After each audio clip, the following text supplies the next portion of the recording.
galère sur 88.4, sur 88.4, 88.4. Bonsoir, nous sommes avec Gizmo. Ouais. Comment ça va? Ça va, alhamdoulilah. Bon, déjà bienvenue à Marseille. Ouais, merci de m'accueillir ici avec autant de chaleur, voilà, ça fait plaisir. Première fois?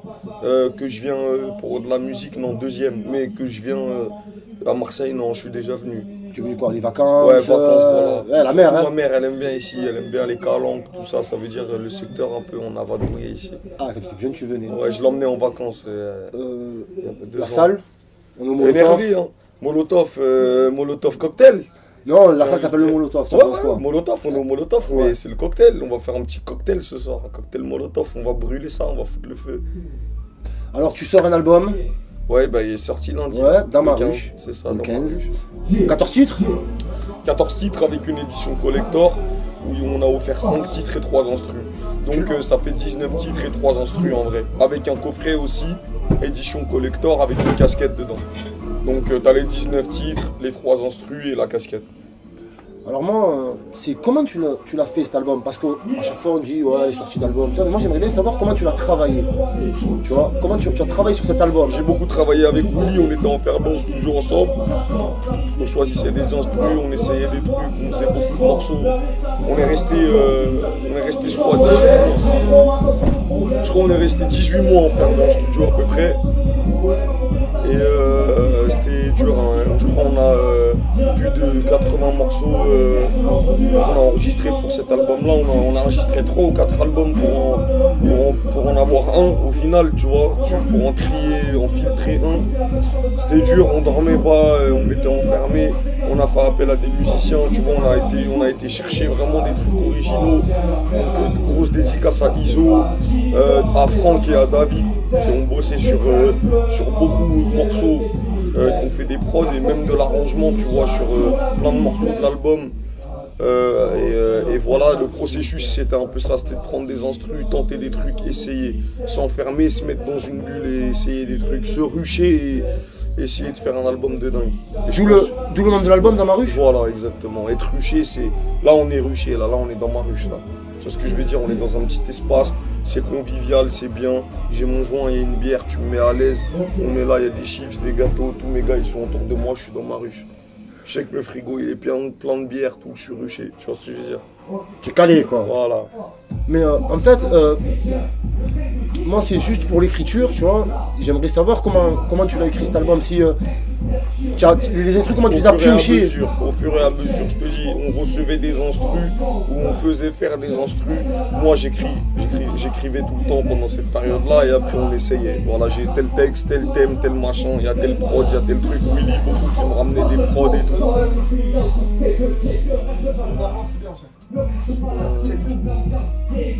Willy qui me ramenait aussi beaucoup des prods et tout machin. Et au final, ouais, ça s'est fait comme ça. Hein. Ça a été familial quoi. Ouais, toujours en famille depuis le premier album. Tu t'es pas pris la tête de temps en temps? Parce que j'étais en mode en autarcie, je vois, c'est normal. Pas tirer les cheveux sur non, mais parce qu'on est tous les jours ensemble, ça veut dire des fois on se prend un peu le chou, mais y a rien, c'est mon grand frère, ça bouge pas. Non, mais toi, dans ton écriture... Moi j'aime ça, c'est mon boulot. Mais je veux dire, quand tu recevais tel prod, tu vois, tu écrivais quelque chose sur cette prod, je dis non, mais en fait, si je fais ce texte sur cette prod... Ouais, après c'est ça, non, mais on tente, on essaye, on voit ce qui est le mieux et on y va, on fonce. Juste avant, tu m'as parlé du travail de production instrumentale. Tu n'as pas hésité à faire venir des musiciens? J'aime ça, frère. Tu as fait venir quoi exactement comme musicien? En fait, à la base, on a fait venir parce qu'à la base, c'est Willy qui a la connexion. Donc, quand je dis on, c'est le label Iso qui a réalisé le premier album de Doc Gineco, qui a réalisé beaucoup de titres aussi pour le secteur A à l'époque, machin et tout. Donc lui c'est un bassiste, guitariste légendaire. Son acolyte David qui est guitariste et leur acolyte Franck qui est lui batteur. Tu vois. Et à eux trois, ils font de la folie. Ils réalisent, ils produisent, ils font des machins et tout. Et j'ai pas hésité parce que moi, j'aime bien les sonorités soul, même des fois un peu rock ou jazz, tout ça. Et c'est des gens qui maîtrisent ça à la perfection. Donc c'est là qu'il fallait aller chercher le produit. C'était là, le Tosma, il était là. Tu t'es régalé quoi. Ouais, je me suis régalé comme vous dites chez vous. Ouais. mais productif en plus. Hein. Ouais, ouais. 4 albums solo, sans compter ceux que tu as fait avec Despo et Moclès. Ouais. Qu'est-ce qu'il y a? Tu veux t'arrêter de travailler ou quoi? Bah non, mais avant je travaillais pas, j'y restais dehors, je faisais n'importe quoi, je dormais dans des caves, j'étais déchiré toute la journée. Maintenant on me dit tu fais du rap, tu gagnes de l'argent. Je fais mon rap, je gagne mon argent. Parce qu'on te sent changer, c'est fini l'époque du gizmo qu'on voyait en photo avec le bob, tu as vu comme ça en mode méchant avec la canette, tu vois, c'est fini, qu'on te sent posé, même sur... On sent que le personnage... Non, on te sent reposé. Ah bon? C'est pas de la complaisance. Hein, alors je suis dans un gang moi. Non, mais... J'ai un gang les mecs, oh, mais tu suis gangster là. On se comprend, on te... Ouais, l'image a changé, tu as évolué. Je grandis aussi. Voilà, tu grandis, on sent que tu... Prise de je conscience. mûris pas forcément, mais en tout cas je grandis. Prise de conscience. Remise en question plus. Ouais. Que prise en conscience. Plus remise en question que prise de conscience. Des événements qui se passent aussi, plein de trucs. Des trucs relous, des trucs bien, des trucs... tu réfléchis, ça t'amène à réfléchir sur plein de trucs. Le fait que tu quittais un collectif pour être solo aussi. Parce que tu quittes un collectif pour être ça, solo, c'est rien, ça. Depuis longtemps, elle est passée la pilule, ça y est. Ouais. Non mais toi, en tant qu'artiste, quand tu quittes, on va pas revenir sur cet épisode, on s'en fout. Mais je veux dire toi, tu te voyais plus solo en fait. C'est pour ça que je te dis que... Au début, j'ai été le premier déjà. Regarde, si tu regardes bien à l'époque, même quand ça se passait bien, j'étais le premier à sortir en solo. Personne faisait de solo. Tu vois, c'était chacun comptait sur les couilles du voisin. Moi, j'ai jamais compté sur les couilles du voisin, tu vois. C'est vrai, tu te donnes l'honneur. Maintenant, j'aimerais aussi, comme tu as promotionné le truc, puisque pour cet album dans ma rue, tu t'es envoyé les sons au compte-gouttes. Ouais. Tu vois, au début. Ouais. Après, on a plus fait les crevards. Mais au début, ouais, compte-gouttes, parce que on était attendu au tournant. On savait qu'on avait des pépites d'or. Et on s'est dit, vas-y, on va y aller au compte-gouttes. Comme ça, ils vont se dire, oh putain, on s'est mangé une barre. Mais c'est sûr que la prochaine, il se plante. Sauf que la prochaine, il se plante pas, il met encore pire. Il met un aller-retour. La troisième, il met une patate. La quatrième, il met un chassé. Après, étranglement. Après, une clé de bras. Ça s'arrête plus. Tu vois ce que je veux dire? Ouais. Non, c'est que tu passais... Et à la fin, on envoie tout en même temps, Kamehameha. Mais non, parce que ce qui est étonnant, c'est que tu sors le premier extrait, tu vois, tu le sors vite fait. Le premier extrait, André. Patate, l'entrée, tu vois. Le texte, l'instru, posé. On n'avait pas de tube, pas de je sais pas quoi, pas de comeback, Zahma Skyrock, direct on a... Non, mais c'est vrai, tu vois, parce que moi, c'est une radio que j'affectionne, c'est une radio qui me joue depuis mon premier album. Je ne peux pas cracher dans la soupe.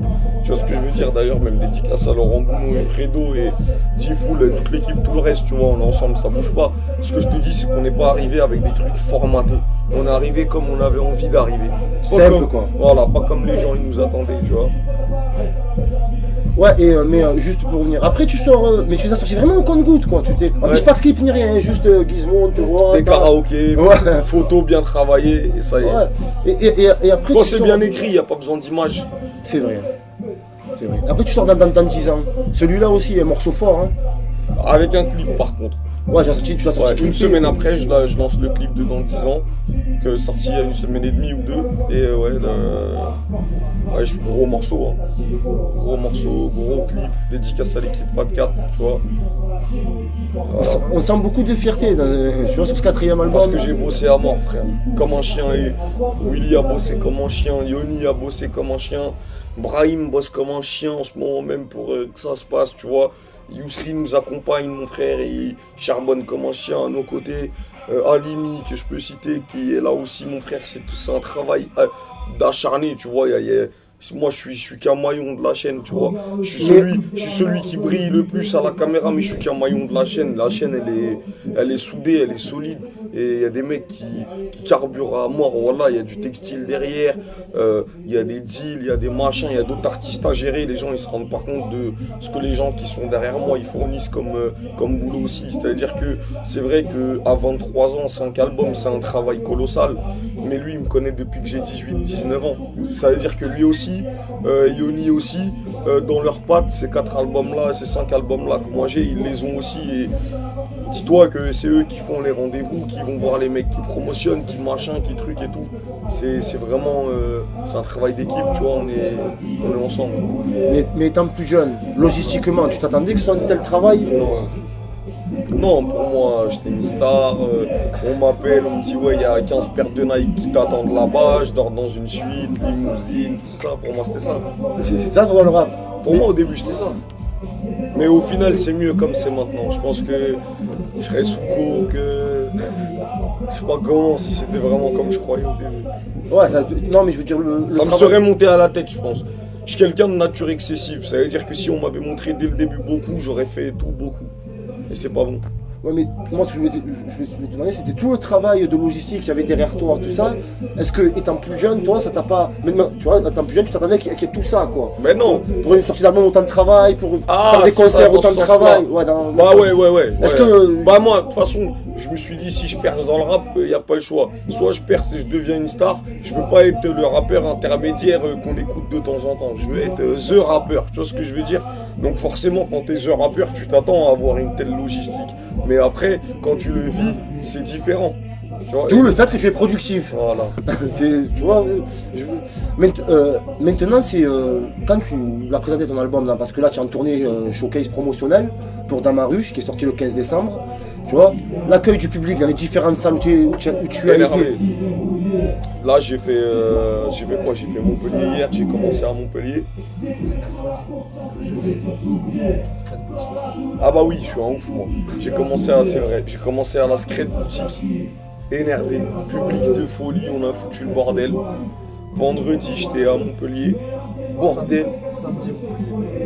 Là, on est dimanche, ah ouais, je suis un ouf. Samedi, Montpellier, excuse-moi, moi là, je suis... Mais non, mais on va partout, je dors pas, tu vois ce que je veux dire? Voilà, je mélange tout. Ouais, donc samedi, j'étais à Montpellier, méga bordel aussi, franchement, voilà, ils m'ont tué eux. Et là, ce soir, ici, je sens que ça va être le feu aussi. Ah, elle est mythique la salle, je peux te le dire, beaucoup de monde y est passé. Ouais. C'est une salle hip-hop. Mais ben, c'est le genre de salle, tu as fréquenté toi en tant que jeune MC, plus jeune, ce genre de salle? Bien sûr, à Paris, pour les micros ouverts. Que ce soit la Miroiterie, ou d'autres salles comme ça, à Paris, Open Mic, tout ça, ouais, j'ai fréquenté ça hein, pendant 2 piges. 2 piges? Pendant 2 ans, j'ai fait ça tous les jours. Tu as mangé du trottoir, hein? Cette expérience. Bah, 2 ans. On sent que c'était une progression quand même, jusqu'au fait que tu arrives à travailler. Tu vois. Mais je travaillais pas parce qu'à la base, je suis alcoolique. Donc moi, j'écris un 16 mesures, j'en écris un autre, j'en écris un autre, j'en écris un autre. Non mais c'est vrai. Et après, pour moi, c'est pas du travail. J'arrive, je suis bourré, je lâche un texte, tout le monde dit ouais, bravo, c'est bien. Je me rends même pas compte, ça bourdonne dans mes oreilles. Je viens de boire un pack de vin avec un flash de vodka, je sais même pas ce que les gens ils me racontent. Donc c'était pas du boulot. Maintenant, quand tu diminues un peu, tu t'avances un peu plus sérieusement, tu te rends compte que c'est un travail. Mais avant, c'était sa mère, tu vois. Willy, des fois, il mettait une semaine pour me trouver, j'avais pas de téléphone. À l'autre bout de là-bas, après à l'autre bout de là-bas, défoncé je sais pas où. On a vu Gizmo dehors, machin, une galère. Qu'est-ce qui t'a fait prendre conscience d'un coup qu'il fallait que tu te mettes au boulot comme ça? Rien du tout. C'est juste que les enjeux, ils sont plus les mêmes, tu vois. Sinon, si c'était les mêmes enjeux qu'au début, je serais alcoolique comme au début, j'en ai rien à foutre. Tu as pris conscience quelque part? Non, que tu avais du talent, ça s'est pas fait comme ça, tu as travaillé. Que j'avais du talent? Ouais, tu en as pris conscience, d'où le fait. Ouais. Il y a aussi les gens qui t'ont suivi, non? Non, mais j'en ai pris conscience avant que les gens me suivent. J'ai pris conscience que j'avais du talent quand je suis devenu plus fort. Quand mon grand frère, il me regardait d'un air un peu, ouais putain, lui, il commence à devenir chaud. Quand je voyais ça dans son regard, alors que le mec, il a 50 plus que moi et que c'est lui qui m'a mis dans le rap, alors que techniquement et au niveau du flow et même musicalement, il est excellent. Quand je vois qu'il me regarde, pas avec de la jalousie, mais avec un peu de... Tu vois, là je me dis, ouais c'est bon, je suis bon. Mais je suis même meilleur que lui et c'est tamponné. Je savais même avant de me lancer dans l'arène que j'étais bon. C'est comme un boxeur, il s'est entraîné 10 ans, il arrive, il fait son premier combat, il dit je gagne. Tu vois, il sait qu'il est fort. Quand tu regardes les 4 albums, tout ça, je te dis pas, putain, quel travail. Ouais, Quel boulot, hein. Mais quel boulot, je respecte beaucoup de gens dans ce boulot. Je respecte Yoni, Willy, je respecte Bikos qui a été là, je respecte Skyrock qui a joué le jeu, Génération, je respecte tous les tourneurs qui ont été avec nous et qui n'ont pas joué les fils de pute. Tu vois, je respecte les mecs comme Yousri qui ont toujours été là, Bouscapé, tu vois ce que je veux dire, Rap Elite, je respecte vraiment tous les gens qui ont été là pour moi depuis le début, tu vois, toutes les salles qui m'ont accueilli, malgré qu'on fout le bordel, qu'on vient à 15 et qui nous réinvitent encore. Tu vois, je peux cracher dans la soupe de personne. Je remercie tous les gens et je remercierai toute ma vie tous les gens qui feront tout pour me faciliter mon travail, tu vois ce que je veux dire. Voilà. Tout à ton honneur. Et Radio Galère aussi, je remercie à vie, ça bouge pas. Tu connais? Tu nous connaissais? Non, même Non, pas, voilà, tu j'ai connaissais pas découvert aujourd'hui, mais le blaze il m'a fait. J'ai dit non, c'est des bons. Pour s'appeler Radio Galère, faut être faut être un Eh ben, quand tu es dans le sud, tu nous écoutes de 21h à 23h sur Radio Galère. Inch'Allah, je repasserai. Hip-hop français, bon délire. Juste avant, il y a une émission où les personnes font des dédicaces Non, aux ça gens en fait prison plaisir, et leur tu envoient vois. les morceaux. Quand tu vois des émissions se payer des machins comme ça, ça fait plaisir de voir qu'il y a encore ça. Voilà. Ben, un jour, pourquoi je ne viendrai pas pour qu'on t'accueille? Inch'Allah, Inch'Allah. Pour une proche. Beaumet alors, c'était cool. Ouais. Dédicace, ah ouais, voilà, dédicace à tous les mecs qui tournent au Beaumet.